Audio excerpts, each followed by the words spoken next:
a few announcements tonight. We're so glad you guys all came tonight. There is childcare. I'm not sure if you guys might know somebody who wanted to come, but they don't have kids, or they have kids and they didn't they didn't know where to take them. If they don't have kids, Looks they like should everybody. really come here to learn how to do that. That's part 3 tomorrow. Of a healthy relation. No. So there is childcare. There's childcare tonight. There's childcare tomorrow afternoons, 2, 3, and 4. But then there is in the morning, there's going to be there'd just be in the Sabbath school classes at 10, but at 11, then they would join with the parents. So that is the first announcement. The second announcement, these folders, they'd like everybody to just put your name on them and then hand them back in to Val and Bruce at the back there when you guys are ready to leave, and then they'll be here for you again tomorrow morning. That way they just don't get left at home when we can use them for the whole event. You don't have to leave them here, but if you want to, you should really make sure that you put your name on it, just so that you get the right one. Now, I noticed that today, I don't know, something's making noise here, but it says relationship checkup. And, this week I called my doctor. Well, actually, just texted my doctor. How many of you guys text your doctor? Okay, we got one other person. So I text my doctor and I said, hey, yo, bro, this is what I need. And I told him what I needed, and then he texted me back, an hour later, and he said, yeah, I've sent it over. You can pick it up at Guardian here in Enderby. So is this the kind of relationship, is this the kind of same kind of checkup that we're going to be doing here? Very similar. So you can just text them, and they'll tell you what to do. You can pick up whatever you need. It'll just be at the pharmacy, or, well, it could be anywhere. We'll find out what you need. Good thing that we're able to be here tonight. Glad you're here. We got a couple of things. So for us, there's a few things that we like to do for checkups. So we check in once a day. We do a hot tub in the evening because Luke and I are actually very, very busy people. So, for instance, today we saw each other for a few minutes in the car on the way down here. And it was a quick, hey, how you doing? What are we doing? So we have to do a check-in every night. So we check in at about 9 o'clock every night, and we go in the hot tub, and we just kind of go over each other's day and see how they're doing and kind of reconnect a little bit that way. So we have a couple of things we are going to give away tonight, and we were thinking, is there, yeah. We have a hot tub, and actually, yeah. So we have some books. So we have some books, and so we thought, okay, is there anybody here who actually does a daily check-in in some way? And if you do, we'd like the idea. Maybe, what's we're looking for the best daily check-in idea. Oh. Oh, you can yell it out. When Everett was on the ice roads, and I would end up missing him because I hadn't seen him for about 3 months, I would start texting him in the middle of the day, and I go, midday power surge, really missing you, hope you're safe and sound. And when he got to the next cell zone where he could get my text, he would reply back. So it was throughout the day, but not at a certain time, just whenever cell service connected us. It's good. Wow, so good. that's a lot more checking than we're doing, Jenna. I mean, okay, so that's one. Anyone else? One. Oh man, it's a good thing you guys are here. Yeah. Oh no, you guys can't. Oh no, you can't. No. Okay. Anybody else? Is there have anybody a else that check-in checks idea? Nobody does a check-in. Okay, this was a relationship check-in. Okay, I see. I missed that. I didn't hear what you said. Anybody else that doesn't want to share that I can put you on the spot? No? Okay, so we've got one great check-in right here. One great check-in. So where's those books? Yeah, so, Wow. but where's the books? Where's the books? I don't know. I was just all of a sudden You're supposed to bring the books, Jenna. Why don't you get the books? I'll go get the books. I'll go get the books right now. They're behind the pulpit. I'm going to get the books right now.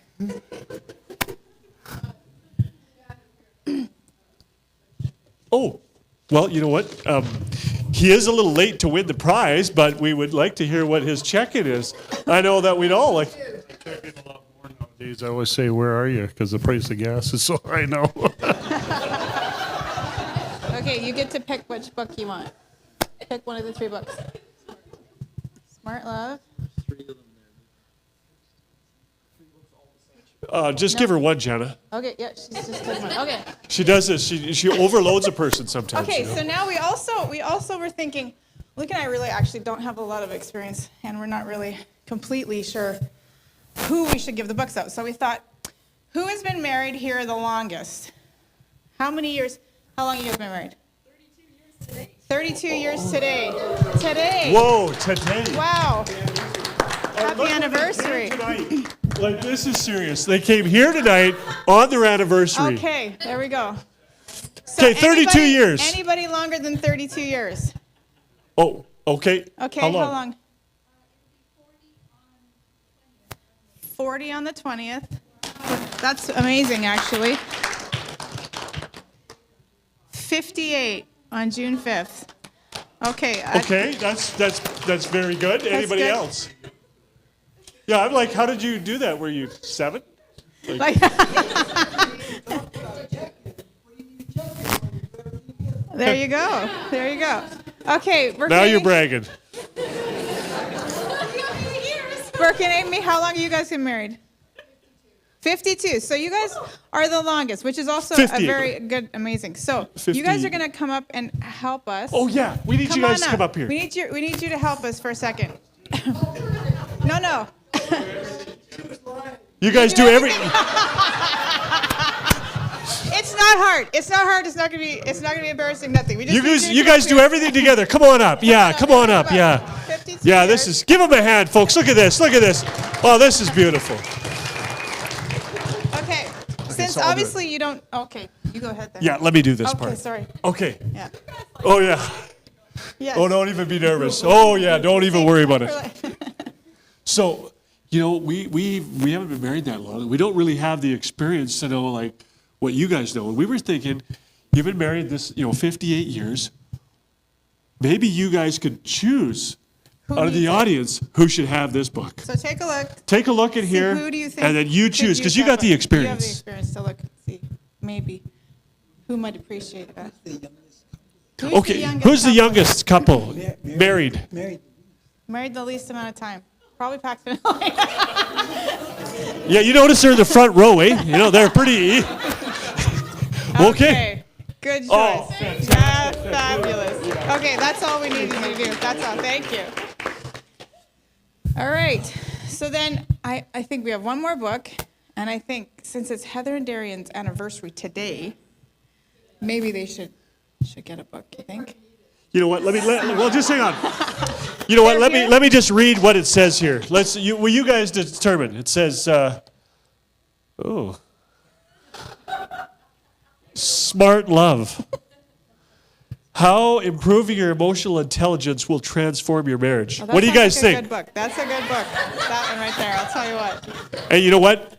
You could be lucky tomorrow, a few times if you come back. Here, each grab a quarter. Yeah, no, that's for you guys. Okay, well, that's kind of fun, isn't it? We're kind of getting to know each other. We're glad you guys are here. We're really glad that we've got an opportunity this week. This one's making a lot of noise. Go ahead.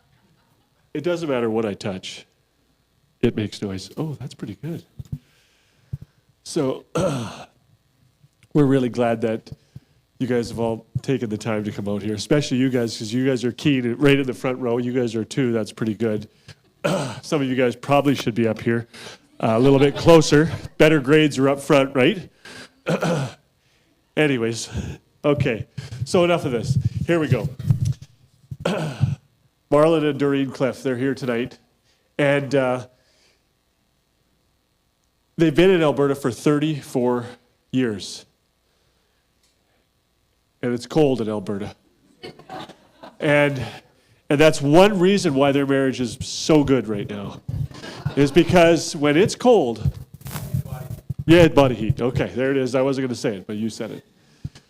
They're originally from the area. Doreen, she graduated from Oka in Kelowna, and she grew up in the valley, and they miss the valley, but they're happy to be going all over and sharing on relationships. So tonight we get the privilege of spending some time with you guys and you passing on your knowledge. So before we go any farther, let's just have a quick prayer and just ask God to just bless our time. Father in heaven, we just pray that you'd bless us as we spend a few moments thinking and looking and learning about a relationship checkup. We just pray that you'd bless this weekend. In Jesus' name, amen.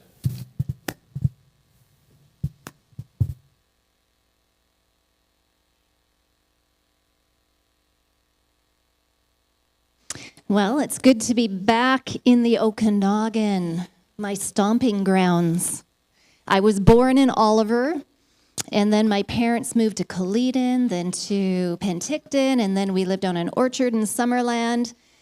And then we heard about Okanagan Adventist Academy. So my parents sold the orchard, packed us kids up, and moved to Kelowna. And that is where I met the love of my life. And we go back a long ways, and you'll hear a little bit more about that tomorrow, but it's good to be here. Both of our children are here in the Okanagan as well. So our daughter Jenna lives in Vernon, and our son lives in technically Lumbee, and then his girlfriend also lives in the area too. So it's good to have family, isn't it? It's great to be surrounded by family. My mother and stepfather are here too, so we're a little nervous tonight to have family. with your children and your parents in the same. Yeah, you're talking about relationships, and half our stories are about them. So exactly. we're having to try to edit those for today. So, anyways, it's awesome to be here. I just flew in this afternoon, so it was Doreen got here last night to spend some time with her mom in Kelowna. Yes. And we do a lot of relationship coaching. And what do you think the two things that people come for coaching for, or counseling? What are the top things? Some money? Conflict over money? Okay. Kids? Communication. Yes. So people usually come for those communication, teach us to communicate better, and teach us how to resolve our conflict. But before we do that, if we have some poison or toxins in our lives, just we go to the doctor, if we're not physically well and we go for a relationship check-in or a medical check-in, what is the first thing they're going to want to do? They're going to want to assess your relationship or assess your health. And when they're assessing your health, we want to remove the toxins, remove the poisons, remove the things that are damaging our bodies. So we want to cut that cancer or cut those toxic things out and then recognize them. That's right. So if you have high blood pressure, they may say, cut out the salt in your diet, drink more water. If you have heart disease, they'll say lower your saturated fats, cut that out. So in relationships, sometimes we don't know what we need to be removing from our relationships. And tonight, we're going to take a look and we're going to discover and uncover what are some of the toxic things in our relationships that we might need to remove that maybe we're not aware of. And we often call these blind spots, right? They're these blind spots that we're unaware of and we don't see how they're impacting all of our relationships. And everything that we talk about this weekend applies to all relationships. It's not just a husband, wife, girlfriend, boyfriend. It's parents with their children, children with the parents, in-laws, all different friendships, co-workers. The principles all work the same for creating those great relationships. Yeah, so tonight we're going to do a detox, and then tomorrow we'll start putting the good stuff in. We'll start putting the vitamins and all the nutrition and supplements. So tonight is more of a detox. Get rid of all that bitterness and that stuff that's keeping us and separating us, all those poisons. I like this text, Proverbs 18:21. Words kill, words give life. They're either poison or fruit. You choose. So choose your poison or your fruit carefully. So there are many topics that couples argue about, families argue about. friendships argue about. We're going to talk about the topics that couples argue about. Tone of voice or attitude. Oh, yeah, I had a great attitude. I needed some reforming. Money. Somebody said money. Yeah. Communication styles. That's a common one. Household chores. Do you remember all those conflicts over household chores when we first got married? I didn't have any conflict. I sure did. I was perfectly fine. Oh, in-laws and extended family. We had no issues there, right, honey? None whatsoever. No issues. Parenting. Parenting was the big one. You know, you have different parenting styles. Your way's right. Life decisions. What's the future going to look like, right? What are these life decisions going to look like? In fact, I was coaching with a couple this morning in Alberta, and this was their big conflict. It was over life decisions. He wanted the big house, she wanted a small house, and focused on family. And it was a huge conflict. So, life decisions, health or lifestyle decisions. Don't eat that cheese, eh? Or ice cream. How you argue. Yes. And are we allowed to say this here? I don't know. Physical Yeah. intimacy can be a challenge. It can be, yes. Amount of quality time spent together. This is one of the big issues with this couple this morning. One person was more relational, the other one was more goal-focused. Friendships or social activities. Gestures of affection. Food choices. That was a big one in our relationship. Jealousy. Politics. Never talk about religion or politics. Yeah. So those are some of the things that create conflict in relationships. Could you resonate with any of them? Yeah, I'm sure you could. So now we're going to talk about some of our top 11 relationship poisons. There's many of them, but we've picked out the top 11 that we find that keep on reoccurring in the couples that we coach. And Dr. Gottman, the first 4 that we're going to talk about is referred to as the 4 horsemen of the apocalypse. Just like the world coming to an end, the relationship can come to an end if these 4 poisons or toxins are in the relationship. So the first one is Criticism. We don't do that, do we? defensiveness. Usually one criticizes, the other person will defend. So the defense is the second relationship poison. Yes. And then contempt. This is the number one predictor of divorce in relationships. It's like criticism on steroids where you're putting the person down. This looks different in every relationship. So contempt doesn't look just one way in all relationships. It looks different in every relationship. Stonewalling is a big one where some of them, especially among the men, 86% of men stonewall. So it's one that we don't necessarily accept influence. What does stonewalling look like? Oh, just wait a few slides. Okay, I'll wait. Controlling and dominating. That's another big one. You can share what that looks like. I sure can. I was good at it. Resentment and bitterness. Oh, I can share that one too. Secrets and dishonesty. Believing everything you think. Neglecting the relationship. Not loving or caring for yourself. And the last one is Selfishness and pride. So these are the 11 categories. And we're going to do a group coaching session with you tonight. Are you good with that? Okay, so in your folder, you have a relationship poison handout. It's a worksheet. So each one of you should have your own worksheet. Does anybody need a worksheet? You should have your own worksheet. Okay, so we need 1, 2, 3, 4, 5, 6. Okay, we're going to need just maybe the worksheets We'll get those to you. So the very first category on there of relationship poisons that impact relationships is criticism. I was really, really good at this. In fact, my children could tell you how good I was at this, and my husband too. Mm-hmm. You know, I was the kind of mom, I was the helicopter mom, and I would go in and show the kids how to clean the bathroom.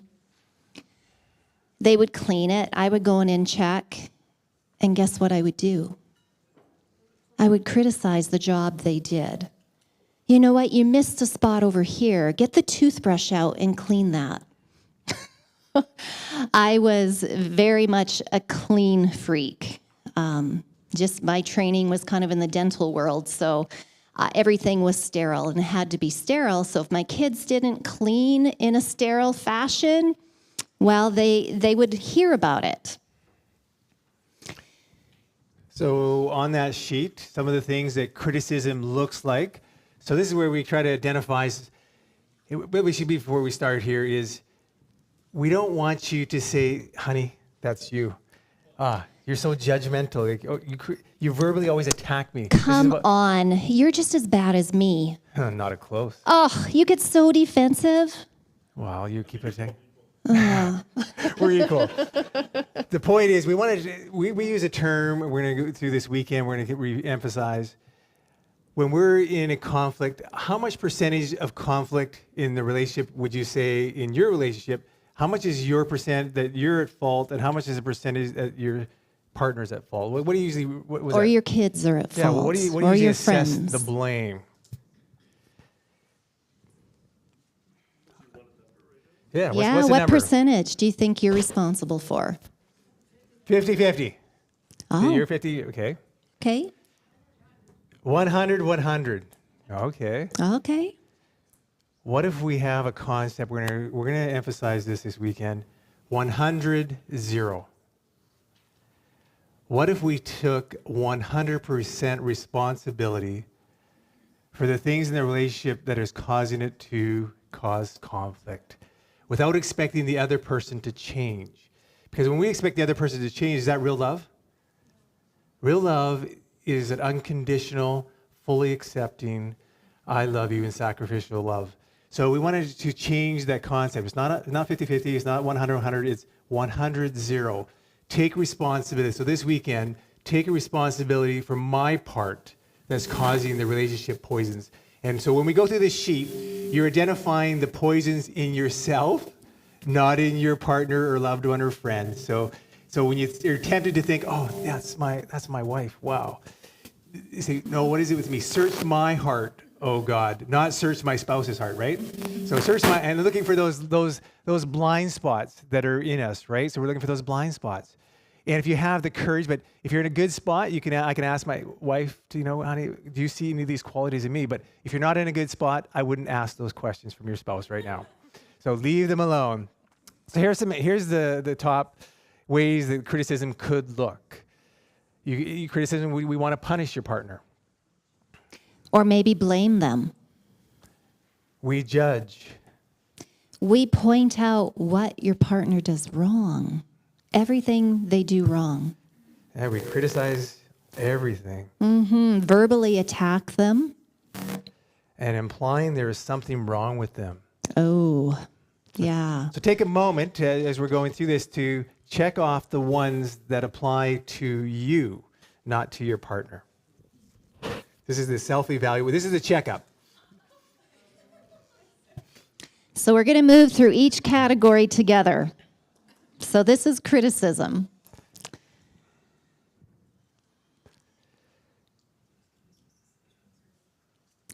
So each one of these areas has what we call an antidote. Something that you can do to change. Yes. Yeah.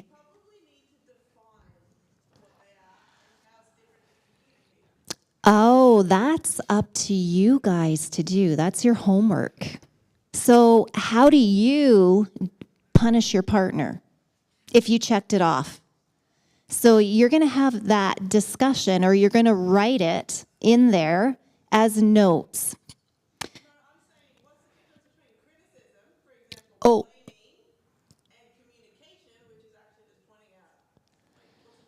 Okay, so let's take a look at it. So blaming is saying it's your fault, not mine. So that's blaming. Judging is making someone feel guilty, usually, or making them feel wrong. So people say, don't judge me. How does it make you feel when you're judged? Maybe like you're not good enough, possibly. Everybody has a different story of what judged looks like. Maybe not makes you feel not good enough, right? Pointing out what your partner does wrong. It's, for example, this couple this morning, they can't work in the kitchen together. He likes to do things his way. She comes in and says, no, that's not how you do it. And then he throws his hands up in the air and he leaves. So she's the pursuer, don't do it that way, very expressive, and it shuts him down. So that's an example. Okay, criticizing, that is also a way of pointing out what your partner does wrong, but you can point it out and say, oh, honey, please don't, put the glasses in the cupboard up, turn them upside down. You're still pointing it out, and it's maybe in a gentle way. Criticizing is more of a harsher tone of voice. Harsh communication. Absolutely, harsh startup. Yes. Like, why would you put the glasses in the cupboard like that? So the tone of voice. Yeah. So Usually criticism starts with you always or you never. And those two are usually a harsh startup, which will lead to very strong feelings and lead probably to a defensive. So verbally attacking could be, you could add to, why would you put the glasses in the cupboard like that? Like, that's just wrong. So you could add even more to the sentence. We use the term constructive criticism. Science actually shows there's no such a thing as constructive criticism. It's always destructive criticism. So be very careful when you try to constructively try to criticize somebody or try to correct them. It always will damage or it'll poison the relationship. So implying something is wrong with them. Oh, honey, your eyebrows again. Would you leave those alone? Right? So you're picking at flaws. Pick. Implying there's something wrong with the way God made them. Yeah. So the antidote for criticism or a harsh startup, we want to use the opposite. Is a gentle startup or a soft startup. So we use a gentle tone of voice. And it makes a difference. Yes. So what if there was something wrong with his eyebrows and it would embarrass him if he was out? How would you approach that? Great question. And in the next slide, we're going to actually show some examples on how to bring that up in a conversation. What does a gentle startup look like? So you still express it. A lot of times we get afraid of telling people what we need or sharing something, but when we do it in a gentle startup, when we express what I need and how I feel rather than attacking the personality. So we'll show you some examples. You have a chance to practice that. So that's the next question. That's perfect. So using that gentle tone of voice, they say in the first 3 minutes.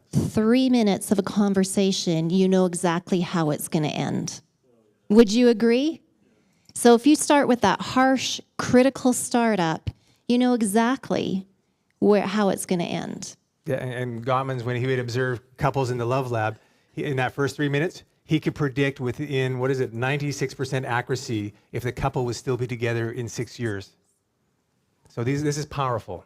Powerful. So we should give you a little background. Some of the information we're sharing is from Dr. John Gottman, and he's based out of Seattle, the Gottman Institute. He studied couples in his Seattle Love Lab. It's an apartment right on the water. He would invite couples to come and have a conflict. In a bed and breakfast. Yeah. And they would wear Holter monitors. They would take urine samples, blood tests, check hormone levels, all of this. They would video them. They would they wouldn't see people watching them, but they would listen to the conversation, tone of voice, facial expression, body language, everything. And over 40 years of research, he discovered there all these principles that make a relationship work. He discovered there were marriage masters and marriage disasters. So for many years, we were marriage disasters.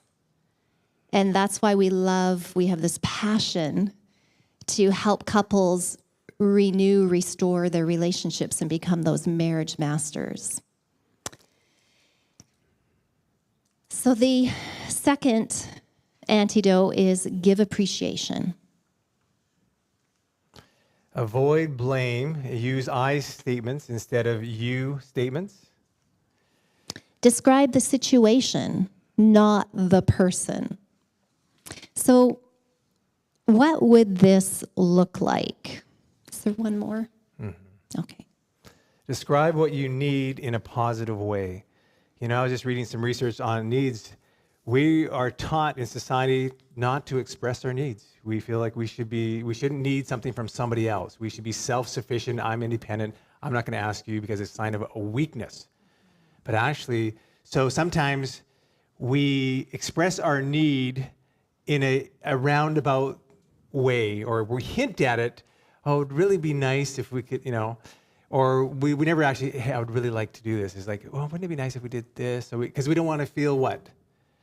Rejection if the other person doesn't accept our need, right? So we've been gun shy. Maybe we've been turned down or shot down a few times in relationships, and we stop expressing what we need, and we try to find other alternatives to get that need met. So what this would look like is I might say to my husband, honey, I'm feeling like I need more time with you. And I'd really like us to just set some time aside this week. Would that be okay with you? Yeah, that'd be awesome. Yeah. So you can see, or I could have said, you never come home on time, and then you're so busy watching hockey.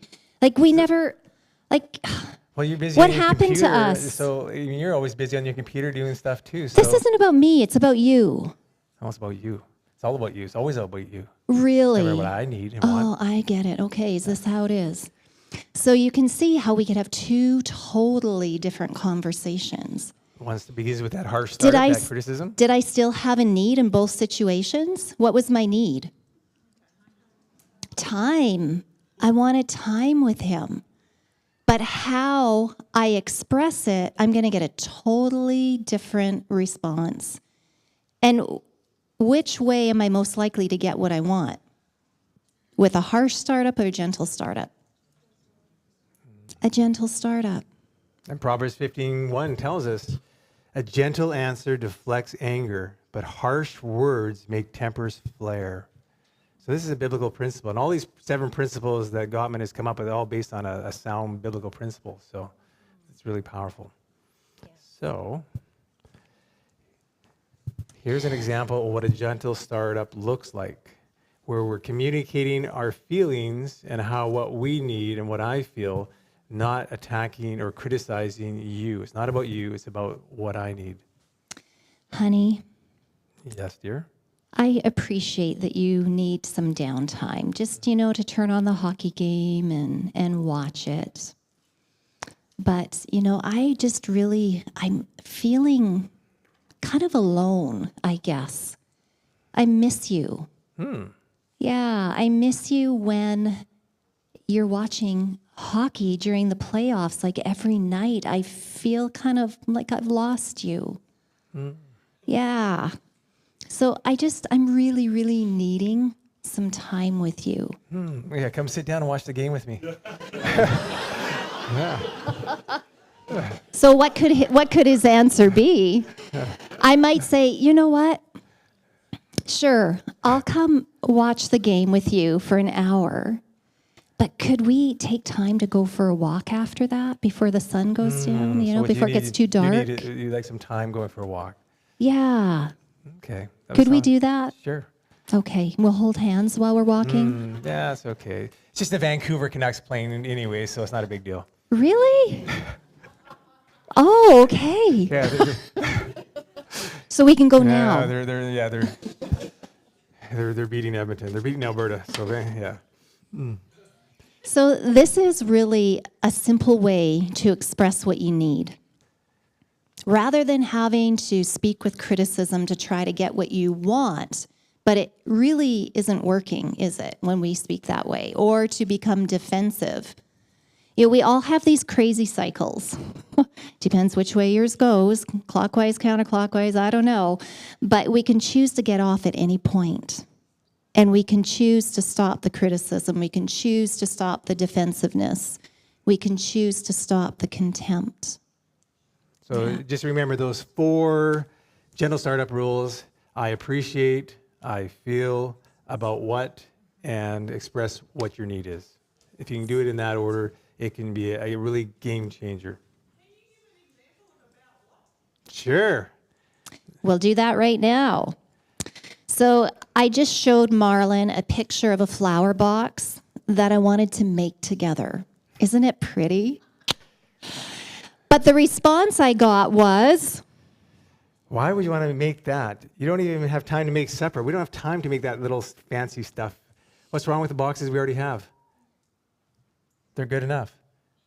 they are good enough. But you know, it's just fun to do a project together. Fun. That's And going to take wouldn't hours. it look so nice in our yard? Oh, Looks like a picket fence. yeah, it does. It does.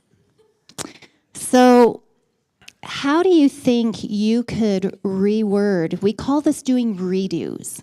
So we're going to give you guys now, here's your chance where you can practice doing a redo using the formula. So, this is the scenario. Or you So can pick take- another scenario. Or you can pick another scenario that maybe is going on in your relationship, and then we want you to share how you think you could rephrase this with the I feel, I need, about what would be the situation. So, you know, you're talking about what would be the situation of building this flower box. So just take a couple minutes to talk between yourselves and come up with a solution of how you could word that differently according to I appreciate, I feel about what, and then I need. Oh, we did. So it would be about the flower box in this The circumstance or situation. the Whatever situation. issue or problem is the about what. So it's your need. So I appreciate, I feel that I need more time with Marlon. That's the about what. I feel like I need more time. Yeah, about you can word it however you wish. This is just a guideline. So just talk about how you feel. So you're talking about So how I you feel about that lonely situation. when you're watching hockey all evening. So, no, I feel the feeling is the loneliness. I feel lonely when you watch hockey all the time. So hockey is the about- about what? So it's the Sure. yeah. The confusion is that you're starting a sentence, I appreciate Emily and what she does for me during the week. I feel very, neglected in the situation. And then I need a little bit more support. How do you start a sentence with about what? Oh, you don't necessarily start about. You don't have to use the words That's just about a- what. Sorry. Yes. No, don't use No, the no, about no. what. It's just to trigger to. So it's your describe. personal issue that you're going to put in that line. I feel. Okay. Thanks, Edison. We'll change it to when. So I feel alone when you watch hockey. Would that be when?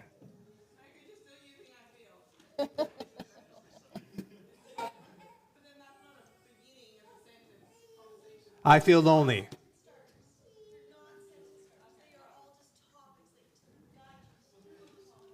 Or if you want to leave out about what, and just go, I feel, I need. Those are the two primary, yes. So just, I feel lonely, and this is what I need. So you're not, the key is that you're not describing, you always sit in front of the TV, you watch hockey all night, you're not spending time with me. I'm not attacking or criticizing. I'm describing what I need and describing the situation and how it makes me feel. So just the key point here is to remember to express what you need, not what the other person is doing.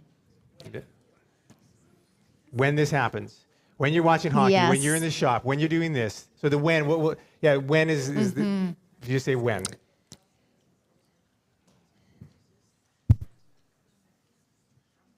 Would anyone like to take a try at how you would express in this situation of making this flower box? Okay. Go ahead, and then Edison, yeah. Well, when you come back with it's ugly and whatever, then I could say to my spouse, well, what would you suggest for putting the flowers in? What could we do? And reverse it so that you're building what she wants, but you're still getting involved. Yes, as long as you're expressing what you need and not allowing your partner to dominate what they think. So that's the challenge. We're not getting our needs met. So we still want to express what our need is, and the partner is just to listen. So yeah, there's a compromise, or we can do that. But it's ideally you're expressing what you like, your dream, your need, your want, your desire, and having that need or desire met, and presenting it in a gentle startup. Edison. Okay, Edison's going to give one, then you can go, Jan.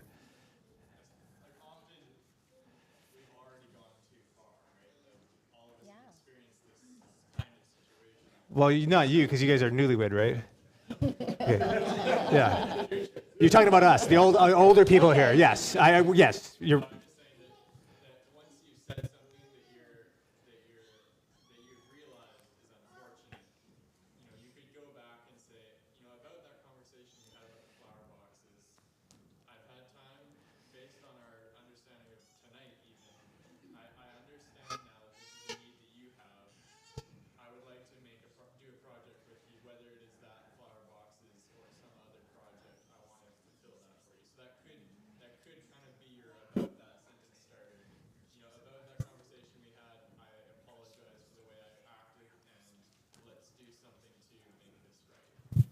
Perfect. That's great. When you add in, I can see how I made you feel, it takes it to the next level when you do that. So that was great. Yeah. Yes, Jana. Okay, I can do a pretty good example for this. Not even that long ago. Okay, not even that long ago, we started building these garden boxes. I've wanted garden boxes for a while. Oh, this is real. So this is very real. We just put this one in here tonight as we're driving here. It was for you guys. This is real, folks. And This is Luke the and I are best. both very capable people, and he is a lot more experienced than me in construction. But I neglected to ask for his wisdom on it, and I said this is what I wanted. And I had thought about it a long time, and I had a hard time explaining to him what I wanted properly. And it ended up being a very frustrating environment where we both really didn't talk to each other for a couple days. So I wasn't saying it was healthy. So here's the example based on that thing. So I would say, I appreciate, Luke, that you actually have a lot of knowledge in construction, but I feel like right now you're not hearing what I'm saying about how I would like to build these garden boxes. So that's the about what and the how I feel. I need right now, if you'd even just trying to, just to listen to how I'm trying to, what I want in this situation with how these garden boxes want to look. You need to look at me. If we can come up with a better way to make them look like that, I'm open to this. But I am feeling right now like you just want to finish this project because you have more important things to do. So if we could somehow work together, that'd be great. Otherwise, maybe we should take a minute. I was waiting for Luke's reply. Here, no, we have to hear the reply. Yeah, I was going to just. Yeah, we got to hear. Yeah, how are you going to respond to that? Baby, I'm so sorry. I'm just going to take a minute, comb my hair, and then. Yeah. No, you know what? Thank you for sharing that. Yeah. Let's do it. Okay. Sunday. Okay. So that was a great example of a gentle startup. You expressed, your feelings, what the situation was, and what you needed, and it was. And then apologizing for how it made you feel, right? So I want you to really remember when you do the apology, like Edison was talking about and Luke, adding in, I can see how it made you feel this way. When somebody says that to you, it's like, you get me. You understand. And the apology is like totally different when you put in how you can see how you made them feel. This is a question. Is that how the conversation went last? Can you want to share the actual, the first? It would have been quite good. I think we can imagine what it might have Maybe it had looked a like. bit of a harsh startup, or yeah. Okay, we're not going through this very quickly, but we're going to keep going here. We might skip a few things. No, that's okay. We usually, just so you know, never get through this handout, but it's a good start, just to help you understand how to go through it. So express what you need. Take a moment to discuss what you've been wanting or needing from your partner, from your child, from your friend. So this is real life right now. You're going to practice. Think of something that you've been needing. Are you longing to spend more time? Do you need help with housework? Who put that in there? That's a trick. Do you need to hear I love you more often? So just whatever is it, what is it you need? Because we need to gently have those conversations, because if we don't have our needs expressed and our desires expressed or our wants, resentment and bitterness will creep in. So we need to learn to have these conversations in a gentle way. So just take a couple of minutes, and then you write these questions down or take a picture and ask these questions later this week. Just start to have those questions, start expressing what your needs are. We're not going to take time now. No, we should probably get move going on. through. Yeah. Okay, so the next one, you're going to get your pen ready. The next area is defensiveness. So thinking you know it all, right? Like, yeah, my way's better. I think I know it all. And having to be right. I'm always right. Yeah, you always get the last word. Mm-hmm. Yeah. Unwilling to admit your own flaws. This is that 100% responsibility. Being stubborn. Having a closed body posture. And becoming defensive. Yeah. Arguing when highly triggered. Have you ever been that way where you start to get into argument and then you get so emotional that you just argue even more? You're not validating each other or validating your partner. Yeah. Oh, you don't really feel that way, do you? Yeah, I sure do. I don't see how. Nah. Tell me the truth. That's kind of invalidating. Unwilling to take responsibility. Making excuses. Have you ever done this? Is the biggest checkbox for most people. I criticize, he defends, and he makes excuses as to why he maybe didn't fulfill my needs or whatever it was. Making excuses. Excuses, it doesn't go well when you give excuses because you're not owning your 100% responsibility. So what is the antidote for defensiveness? Did you check your boxes? Check your boxes. Antidote is 100% responsibility. Instead of making those excuses or whatever you checked off, you take 100% responsibility for your part, even if you feel the other person is wrong. I would feel Marlon was wrong, right? But maybe my tone of voice was not very kind. Maybe I had a harsh startup. Maybe I spoke something unkind to him in the conflict. So I can always find my 100%. This helps him to feel heard and understood. So when we take a responsibility and I approach you and try to learn to understand, I really want to understand the problem and what my part is, and just so that you feel heard and understood. A lot of couples come to, my wife or my husband doesn't understand me. They don't hear me. They're not listening to me, right? Because a lot of times we're not listening to them. We're busy in our minds practicing our defense. So we're defending instead of listening and accepting what you hear. And because we don't like to be criticized, we don't like to be attacked. So my job is to accept responsibility and just like, the pot. I spent like an hour and a half cleaning the kitchen, right? It was spotless. And I had it all looking really good because my wife had left and left me with a whole sink full of dishes, and the Couple kids were out days to of go dishes. shopping. So I thought I'd be a nice surprise, and I'd clean it all up so that we could spend some quality time in the evening. So I come home, and as soon as you walked in the door, and you were so Oh, I could hear that he was doing dishes. And I walk in and I'm like, what? Like, there's a pot on the stove. Can't you ever finish anything you start?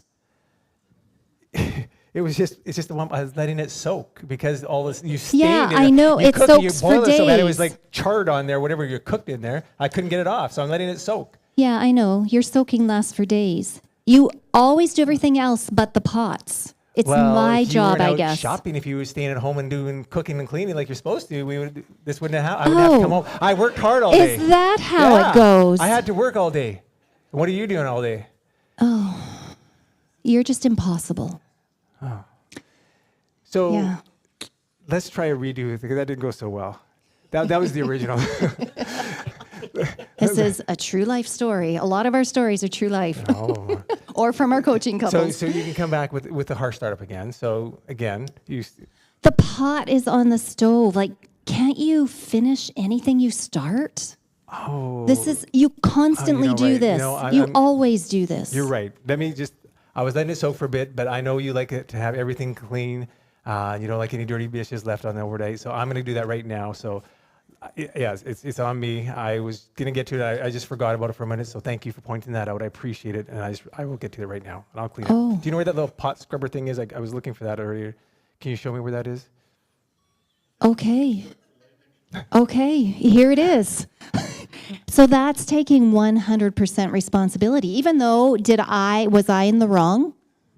Absolutely. So that crazy cycle, these repetitive cycles that we get into, we can jump off. So she can still attack, but I can accept responsibility for my part, and And I don't have stop to it. defend. So then the argument's over. I had nothing to say, did I? He just stopped me in my tracks. He was doing what I wanted him to do and accepting responsibility. So we can get off at any point. Yes. Okay, but what about feeling like you're a doormat then? Because if you always bend here and said, yes, dear, I'm going to do that right away, dear, then she's winning. Oh, winning. We're going to talk about winning tomorrow. Yeah, winning. But this is where if you're both, so this is how it should look. So did he accept 100% responsibility? He stopped me in my tracks. My jaw was like, I don't know what to say. But what could I say? What would be my 100% responsibility to express at that moment? That's another way. It could be, honey, I am so sorry that I was so critical and all I noticed was what you didn't do. Not what I And did. I realized I didn't notice all the other things. You're working in the kitchen for like probably a couple hours. And I'm so sorry. I'm so sorry that I had that harsh startup and I just zoned in at what you didn't do. Will you forgive me? Yes. Sure. Oh, thanks. How about- So you can see how you're both accepting 100% responsibility. So there's a saying. So then that- you don't feel like a doormat. And there's a saying that says you can either be happy or you can be right, or you have a choice. And we do most of our sinning when we're right. Self-righteousness is where we get that, And Ellen White has a quote we're going to share tomorrow. But I mean, if we would let go of selfishness and pride, we can resolve any conflict in 5 minutes. So, and winning. So tomorrow we're also going to do a bit of conflict resolution, which, I'm embarrassed to say this, but that was my job for 21 years. I was doing conflict resolution, spending millions of dollars every year on high-profile cases. But I couldn't resolve a $10 dispute at home because of the emotional involvement. Right? When you're working at your game, you're going. But when you have the emotions, Everything gets thrown off the table. You have to learn to negotiate a different way. But there's the Thomas Kilman model we'll talk about tomorrow afternoon. And there's one side of the conflict is where you have the goal. So this is the competitive negotiation style where I win, you lose. And then on the other extreme, we have on the other side of the bottom across, is the arrows go over here, is the relationship. So either you're goal focused or relationship focused. And you want to meet at this one top corner, which we'll talk about tomorrow. But yes, if you're a doormat and you're always accommodating, you're going to lead to resentment and bitterness, right? So you want to the term of collaboration, where you're dialoguing about the problem. You're dialoguing because problems are always going to be there. It's just a matter of how you learn to communicate and discuss the problem, whether it's going to be either turn into a war or is going to turn into, it actually conflict's a healthy thing. It actually, that's why we're so close right now, because we've had a lot of conflict. Praise God for conflict, right? Yes. It strengthens us or defeats us. Accept their perspective. What was his perspective? It was just letting the pot soak, right? So I accepted it. And then I gave an apology in the end for my 100%. Yeah, so if we're both accepting 100% responsibility for our part, there's going to be very little conflict. Very little. You can diffuse most situations. Yes. So we want to speak in a way that makes it easier for others to hear us. When we speak with a harsh startup, is it easy for people to hear us? No, it's not. And then we want to listen in a way that makes people feel safe to come closer and share with us those deeper, more intimate things. Because a lot of times, couples tell us, I don't feel safe to share it. I don't want to be vulnerable because you're going to have a harsh startup or an attack me, and I feel that I'm going to be exposed or rejected or hurt. So I choose just to play it safe, and I choose not to listen. Yeah. Or share. James 1:19. My dear brothers and sisters, take note of this. Everyone should be quick to listen, slow to speak, and slow to anger. If we would just follow that one simple rule, it would save a lot of our conflicts. 2 ears, 1 mouth. So with defensiveness, we often get into this blame game. So we have couples come with blaming each other. You never communicate with me anymore. You never talk to me. Or you could say,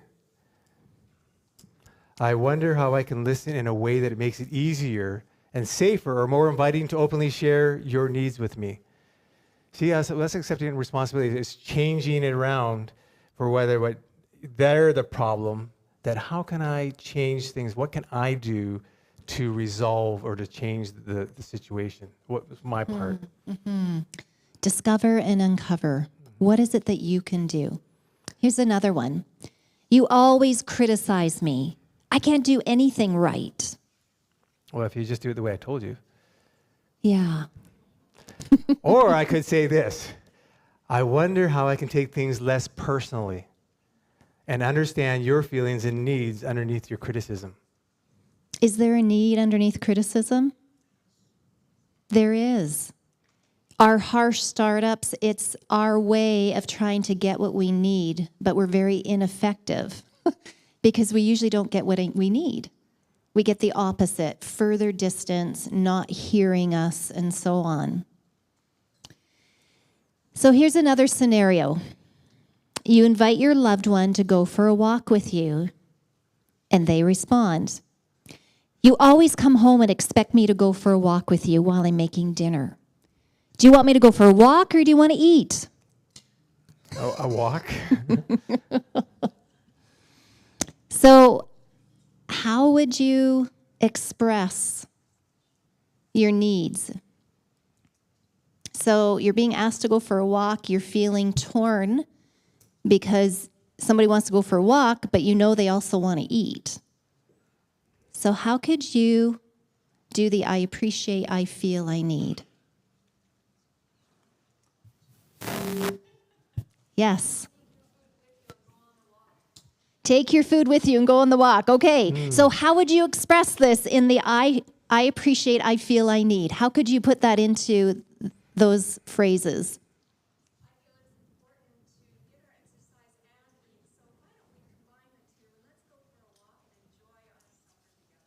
Excellent. Yes. Oh, thanks, David, for making us men look bad. He said, how No, about I that's help you awesome. make dinner? Yeah. How about I say that? Yes. No, that's awesome. Yes, exactly. Very good. Yeah. So it could be, I appreciate that you really want to make dinner for me every night. And, I'm sorry that I didn't realize, that creates some conflict for you. So then I can see that it's making you feel like you can't win because you have to make dinner and you have to go for walks. So I can see it's making you feel. And then you're talking about what? That you need to make dinner, but yet you want me to go for a walk. I just really need some exercise. I know I'd love to exercise with you. So why don't we finish up dinner? And does it need to go in the oven? Sure, let's put it in the oven and we'll put the Okay. timer on for 30 minutes. And we'll go for a 30-minute walk, and it'll be ready when we get back. So you can see how you're exploring what the needs are. You're exploring how the individual's feeling at that moment, and you're expressing it. So important to understand the feeling. So the next one on the sheet there is contempt. And as my wife always said, it's criticism on steroids. This is where we're really attacking the person's character. So it's name calling or putting your partner down. Acting with superiority. This can often happen where, it could be, I eat healthier than you. So you're not going to eat that, are you? Superiority, right? I eat better. Or even biblically, spiritual contempt. The Bible says not to do that. Why are you doing that? We ridicule or use sarcasm, disrespect, Yeah, expressing disgust and anger. eye rolling. Or mimicking your partner. Oh, you want to go for a walk, do you? Right? So kind of mimicking. But the ridiculing and sarcasm, that's a common one, especially in the younger generation. Where somebody is always, the one who the joke is about. So they feel put down in the sarcasm, right? So that's a big one. Making your partners feel stupid or like they're not smart enough or they're not good enough and not feeling worthy enough. So it's constantly, and in our home, actually my daughter and I had a conversation just 2 months ago, and she told me a story when she was younger.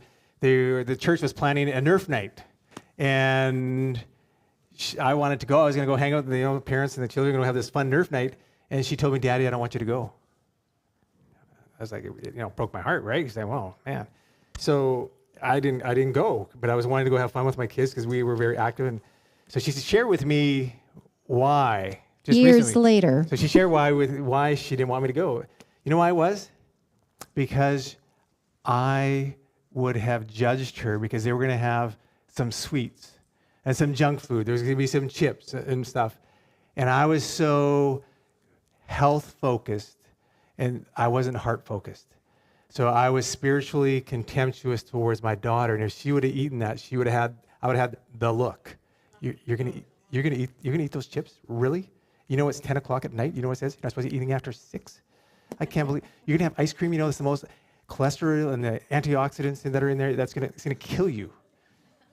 Like the look.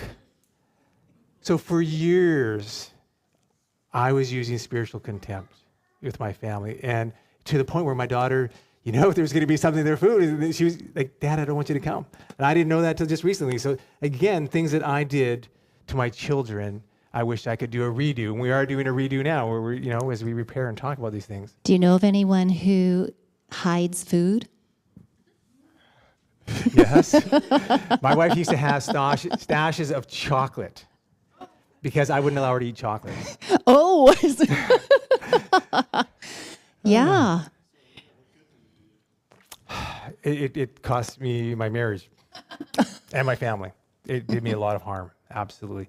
But you know what I do now? You know what I took? I took a chocolatier making course. I actually make my wife chocolate. He does. So He does. Good, healthy chocolate. We actually do love in chocolate. If you can't beat him, tell Little- join him, and there's nothing I read that's actually chocolate is actually theobromine. It's not actually even caffeine in chocolate. And it's actually very good for you. It's one of the highest antioxidants on the planet. So I just learned to make with raw cacao, and I use maple syrup or honey, and I use the real oils like coconut oil. So it's a healthy chocolate, and it tastes way better than anything else. Peanut butter cups, ladies. Snicker bars, yeah. Snicker bars, and what else? Oh, I don't know. Yeah. Okay, what is the antidote for contempt? So contempt, remember, it's the number one predictor of divorce. So did you check off any of these? Has any crept into your relationships? So I want you to identify, especially this one, what it looks like in your relationship. So the antidote for contempt is appreciation. Find gratitude for your loved one's positive actions. So you're not looking for the negative actions, you're looking for the positive ones. And remind yourself of their positive qualities. And Their character qualities. You know, when you appreciate someone about their character, it's different than appreciating what they do. If I said, honey, thanks for doing the dishes. You're welcome. I really appreciate that you do the dishes, a few times a week. You're welcome. Or I could say, honey, I was just noticing what a loyal person you are. Like you are so committed to your friendships and to me and your kids. I just love that about you. Thank you. Did you feel the difference? Which felt better? The second one. So when you're noticing their character and appreciating their character. See, in the first couple of years of a relationship, typically, we're in love and have those feelings and all, the hormones are still active, and we have all this, the good hormones. The oxytocin is still being released, and we have these wonderful feelings, and we have these conversations, and we're expressing how much we love each other and how much I appreciate you, how thankful I are. We don't notice the nose hair and the ear hairs and, how they dress. Like, that comes after this has worn off.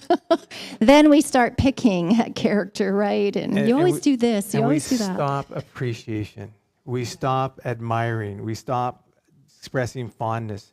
And our negative eyes start coming on, and we see what's wrong with you. All your faults start to outweigh the positives. And we start focusing on it. Part of the brain is the reticular activating system. And the reticular activating is what we focus on is what we focus on. So if I buy a yellow car, I'm going to see every time I'm driving down the road, I'm going to see a yellow car. So when we focus on the faults, all I'm going to see is the faults. So we can change our mindset. So before we even start expressing it, so one of this contempt, which is the number one predictor of a divorce, is start making a mental list or write it down. We give an exercise to couples. You write it down a list of everything you appreciate, everything you're fond of, everything you're thankful for in your partner, so that you can then express it. Because love not only needs, action, but it needs expression. Telling your wife that you love her on the day you got married is not enough. We need to express it daily or weekly. It's something we need to express. This is something when we coach with couples from week to week.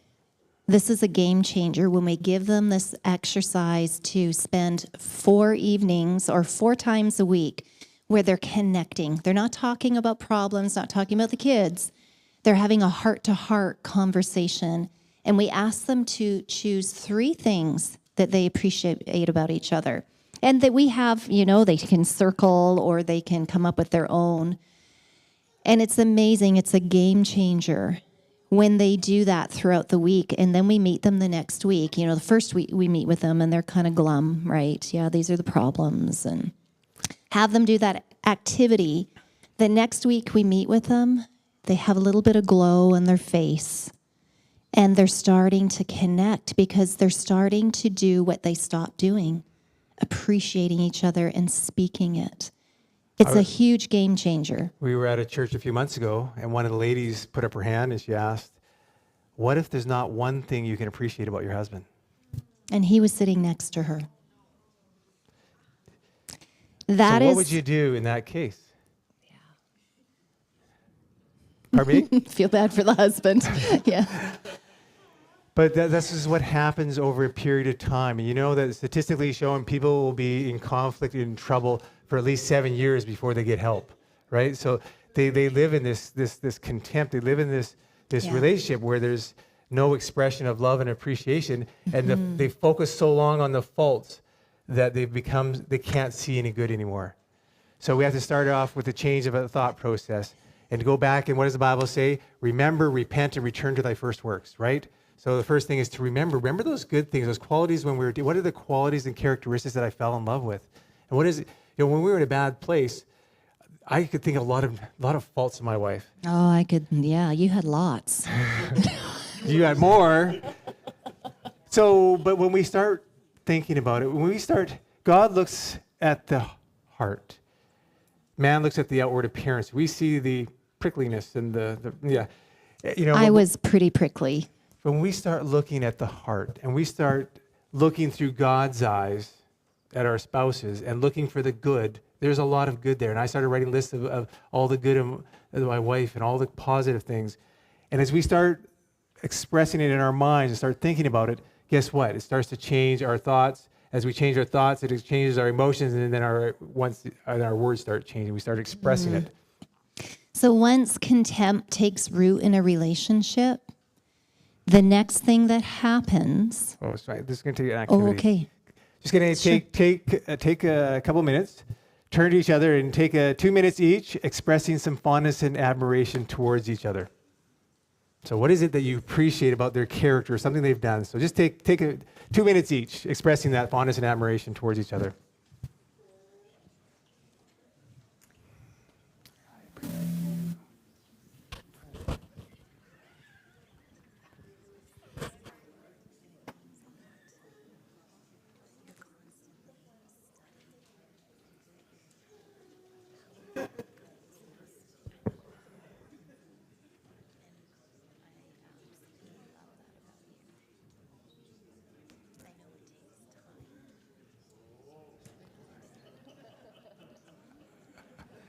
The next one is Stonewall. We should finish it on that one. And we so that's the last slide. Yeah, so 2 more slides. I'm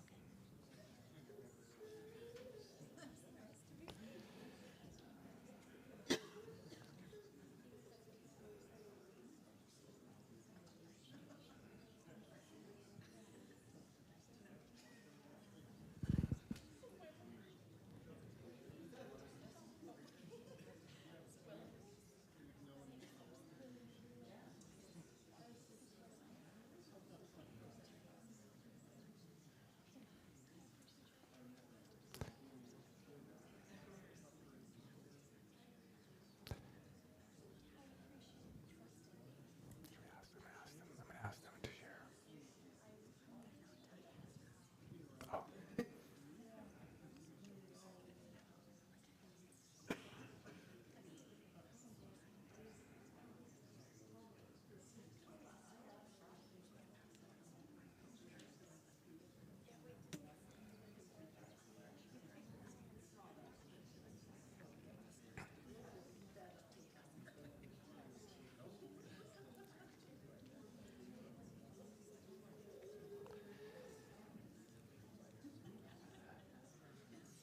Okay.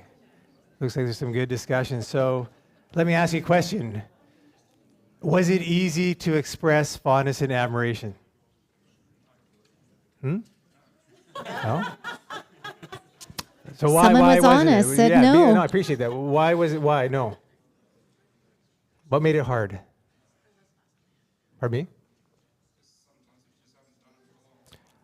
We haven't created a love habit. It's not part of our practice. That's absolutely right. Thank you. So we encourage you to start a new love habit of sharing appreciation with each other. Be great to share it daily, but at least 4 times a week. Let me ask you one more question, or 2 more questions.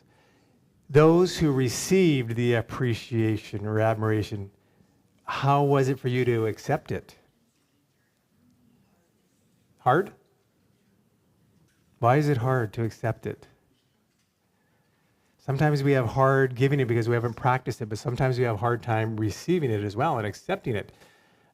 Because again, we use something that feels foreign. Pardon me? It's all lies. No, it's all the truth. So yeah, sometimes it feels awkward. Because we're hard on ourselves. You know, one of the categories was not loving ourselves. You know, we're commanded in the Bible to love ourselves. God didn't make trash, right? Yeah.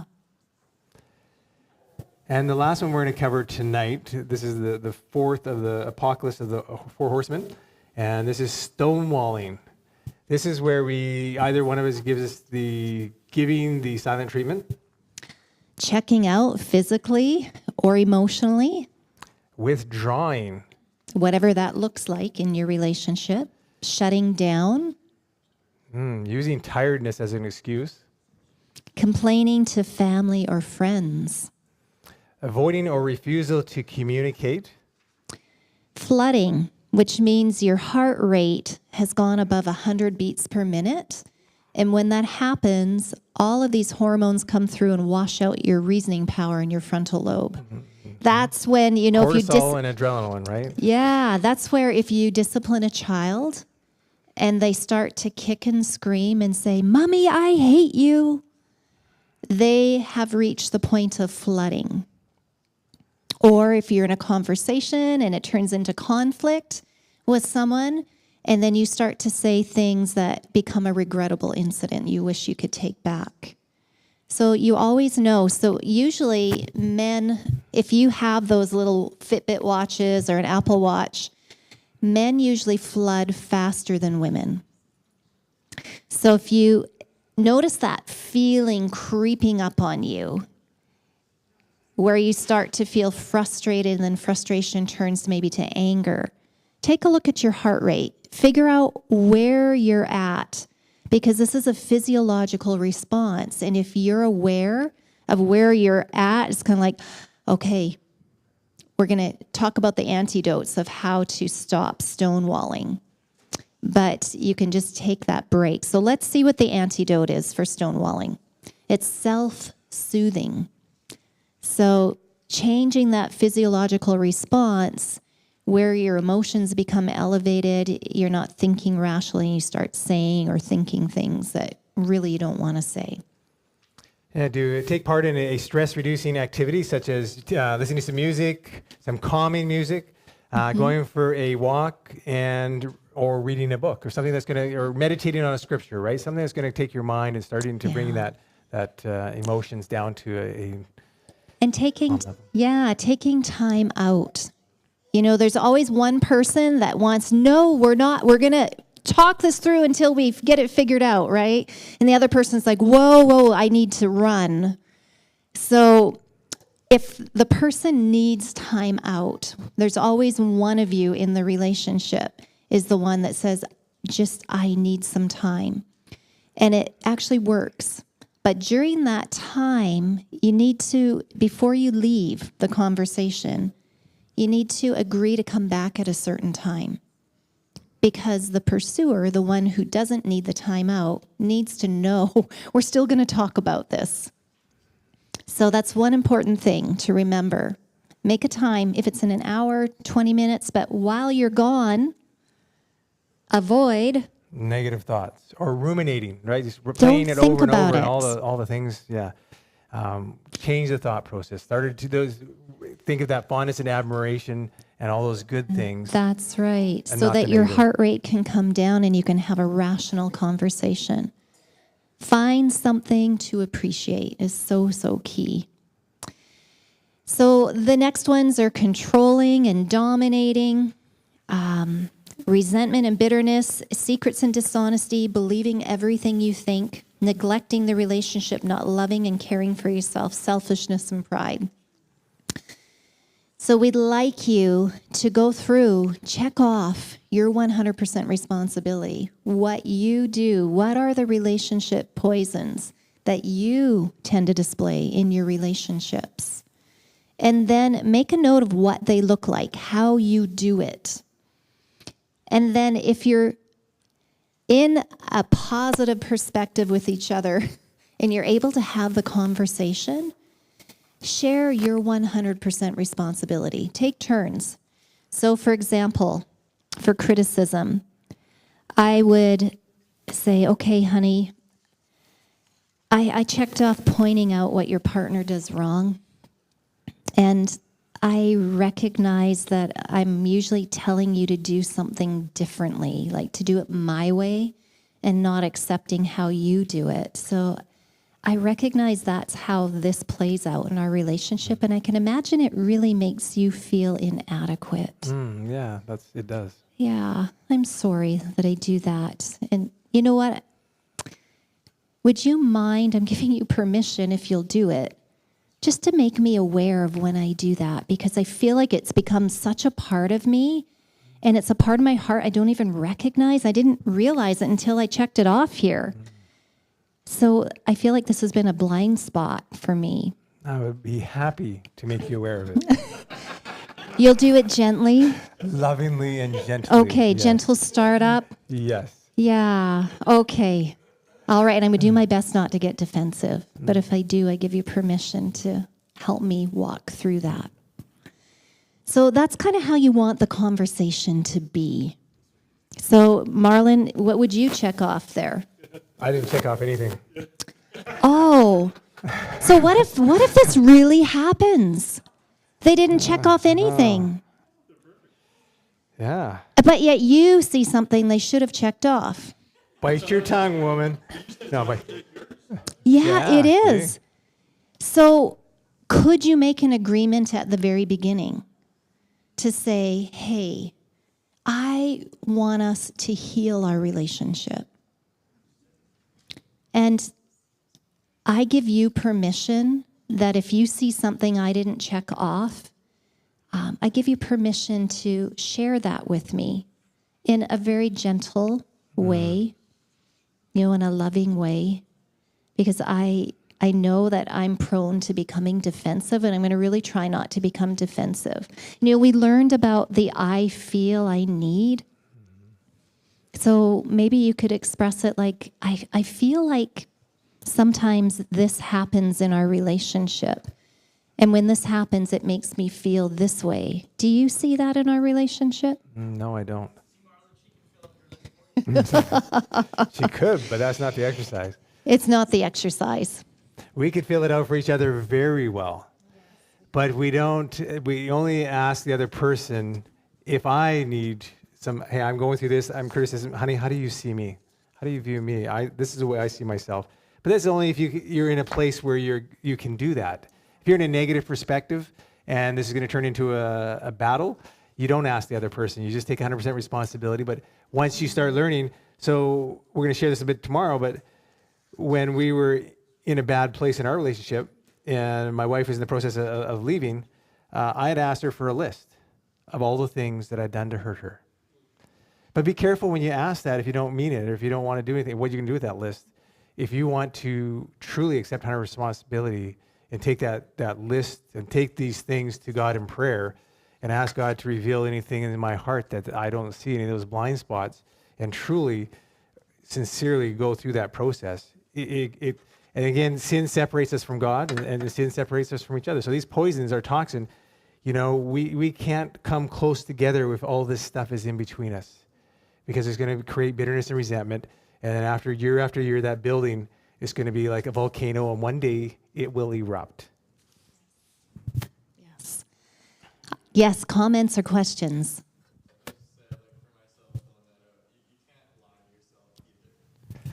Be honest.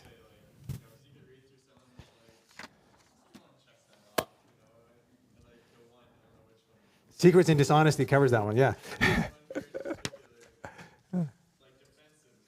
Mm-hmm. If there's one of those top three that you're thinking maybe I should check off, all three of them should be checked off. You know what I mean? Like there's a lot of that where it's like I don't really want to even admit. If you don't want to admit your own flaws, Yes. you know you're right. It's not even you think you know you're right. You know you're right. We all think that way sometimes, right? So it's you have to be willing to say, okay, I have problems too.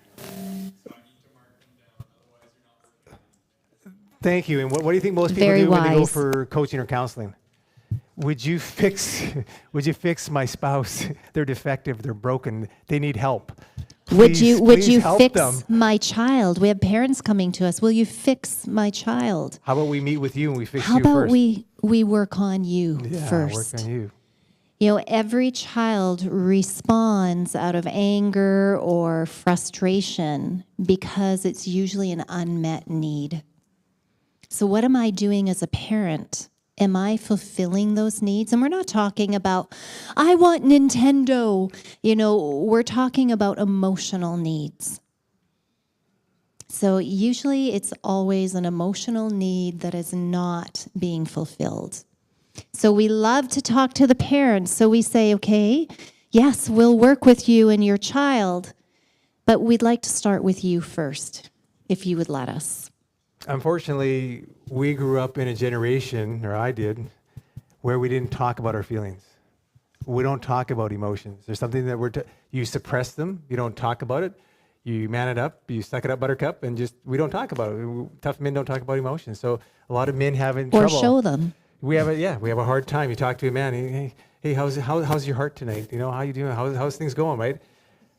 What you do is you walk, you turn around 100%, right? Gone. But women do that all the time. Women care about their natural nurturing. They talk about emotions. So men are talking from a head logical level. Women are talking from an emotional heart level, and we keep on missing. We do an online relationship checkup with all of our couples, and it comes back to us. And usually it's always the women. You know, red means there's growth areas, green means we're good. Usually the men have more green. The women have more red. They see red. And it's, you know, this is a common thing. And then we work with the men in this and then identifying emotions. You know, what's driving the emotion? A lot of men cannot even identify what emotions they feel other than anger. That's probably one of the only ones a lot of men can identify. And it's interesting how God made us differently, but also culture, environment, it's trained men to not be this way. But you know what women like? Yes, tell me. They like a tough man with a gentle, soft heart. And chocolate. Right, ladies? Yeah. You know, that you can have an emotional conversation with a man, but still they're tough. That's the most attractive thing to a woman. And honey, you're that. Are we done? It's 9:30. We're done. Thank you for coming. No. We gotta go. So any other comments or questions? Do you see the value in removing the relationship poisons or toxins? Well, Tomorrow really morning, we will talk about the biggest antidote. What do you think the it biggest is? one. What's the biggest detox or the antidote for all these? Forgiveness. Forgiveness. And that's one of the things that science doesn't really teach that well. So we can do this relationship house. One thing, we can do all 7 principles, but if we don't identify the poisons or the toxins and go through the forgiveness process, we know as Christians that sin separates. These poisons separate us and we can't actually be close until we remove it. So forgiveness is huge, but a lot of people don't know what forgiveness looks like and they don't want to give it. It's very tough. And sometimes receive it. So I encourage you to take this sheet, Be open and honest. take it home with you. If you have time tonight to have, this is a spiritual conversation. Search my heart, right? oh God, and show if there's anything in Exactly. me. Finish the sheet, have the conversation with each other and what this looks like in your relationship. And talk about how you want to detox and what that looks like moving forward. If you just do what we did tonight and you don't finish the process, healing won't necessarily fully come. maybe partially, but not fully. Or some people say maybe it's too painful of a process to go through. But whether you want to have pain every day of your life, or if you want to deal it at one time and remove it, it is hard to go through some of these stuff and to talk it and be self-aware. And you don't want to admit it. We don't. That selfishness and that pride kind of prevents us from looking at ourselves in an honest light. Absolutely, absolutely. So we wish you healing. Everybody has healing that needs to be done in their relationship. Doesn't matter if you've been married months or years. There's always something that comes up that needs healing and repair. So we encourage you to start the journey tonight.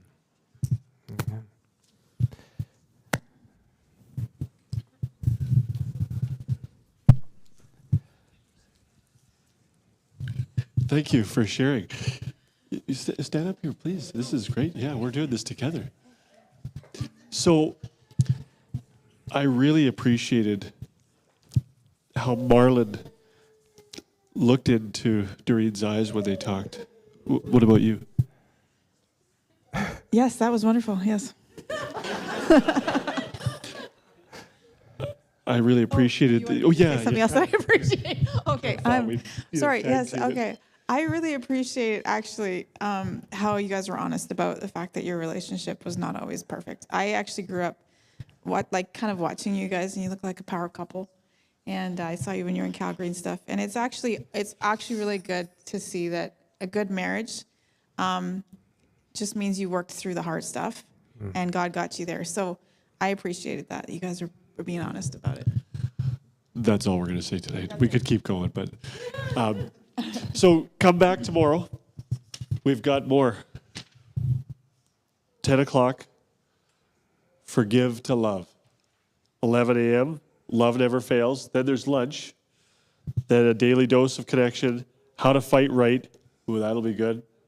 Hey, if you're going to fight, you got to fight right.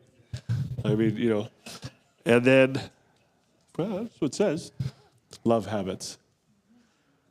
Let's just close with a little prayer. Thank you, each one, for coming. Father in heaven, thank you for trying to just give us guidance in so easy in so many different ways, whether you've been married 58 years or 50 seconds. We need help, and so it all comes from your source. And thank you for Marlon and Doreen to take the time to coach us here. We just pray that we would go back and we'd look at these things, think about these things, and we would bring them to you. So thank you, and give us a good rest and a travel home in your name. Amen. Okay, see you guys tomorrow.